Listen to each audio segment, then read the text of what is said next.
Hi, this is Stacy with WTI. Have you ever had rotten potatoes in your cabinet? Well, I have, and there's really nothing worse. If that's the case, then I have a solution for you.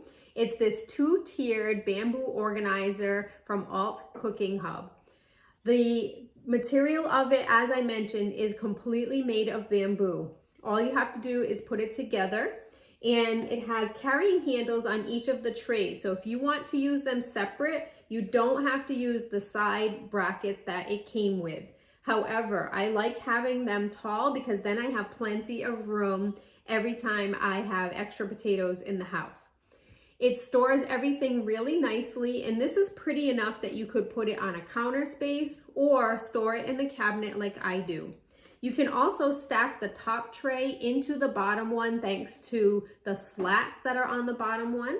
So that's an option as well. It's nice and airy, so you get a good airflow, so you know that your vegetables are not going to go bad too fast. You can use it for a variety of things as well, but I really needed this desperately for my cabinet space. So I'm really liking using it and love the appearance of it and love how it's helping my cabinet space to be a little more organized as well. But that's just my point of view.